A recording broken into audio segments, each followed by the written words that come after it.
reçu le 2, 36 ici, colis exercice reçu en patrouille Croix-Sainte-Anne, à l'ouest de la Croix-Sainte-Anne. Dans le cadre de la campagne de prévention de lutte contre les feux de forêt, nous nous sommes présentés sur le site de la Croix-Sainte-Anne, entre les communes de Campénéac et Néant-sur-Yvel.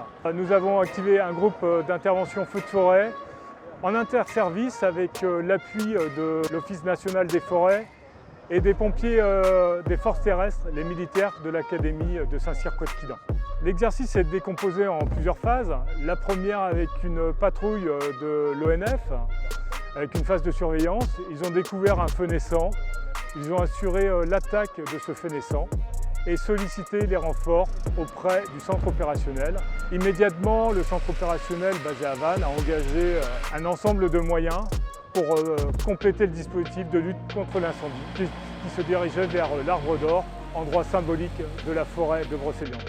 Dans le phasage, nous avons opéré une auto-défense du groupe. Le feu était virulent et un sapeur-pompier a bénéficié de l'assistance de notre service de santé. Directement sur le terrain, 50 sapeurs-pompiers ont été mobilisés pour cette opération. L'exercice il est important parce qu'il illustre un terme qui est le terme de résilience. On a eu vraiment un été compliqué l'été dernier. Moi je suis arrivé à ce moment-là. L'incendie, il n'y en avait pas eu comme ça depuis 1990. Donc ça remontait très loin.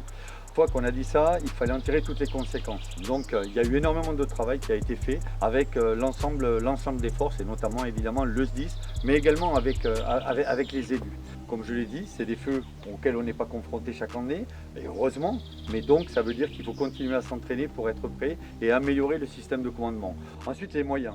Les moyens étaient des moyens suffisants, mais évidemment, l'année dernière, on a eu des colonnes de renfort d'autres départements et d'autres régions, même hors zone ouest, qui sont venus nous aider pour circonscrire l'incendie. Et avec le conseil départemental, avec le conseil d'administration du SDIS, on a prévu un équipement, montée en puissance d'un équipement d'une dizaine de 8 véhicules exactement en 3 ans. Il y a d'autres conséquences. Il faut qu'on réfléchisse collectivement sur le débroussaillage. On a vu qu'on a un certain nombre de communes, on les a identifiées depuis, qui sont plus exposées que d'autres aux incendies. On en a identifié 25.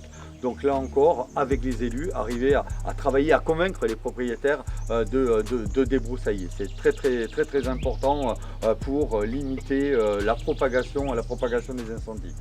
Ensuite, on a un volet qui était important parce qu'il nous a énormément servi l'année dernière, c'est le vecteur aérien. L'année dernière, on a eu un travail formidable à terre, mais c'est vrai que l'arrivée des 2 avions d'abord suédois qui étaient venus en renfort dans le cadre de l'Union européenne, mais surtout l'apport des Dash, ces gros avions qui larguent plusieurs tonnes de retardateurs, nous ont énormément aidés. Et là, il a été décidé de prépositionner en fonction de l'état de ce qu'on appelle la météo des forêts, de prépositionner 2 moyens plus lourds, des hélicoptères de type Puma 330 qui peuvent porter jusqu'à 3000 litres d'eau pour attaquer les feux. Ce qu'on a vu tout à l'heure pendant l'exercice, si on a un hélicoptère qui a cette capacité-là, on peut traiter un départ de feu en plus des hommes au sol avec de grandes chances de succès. L'idée aujourd'hui, c'était d'être tous sur la ligne de départ et de montrer qu'on avait essayé de tirer les conséquences du gros incendie de l'année dernière.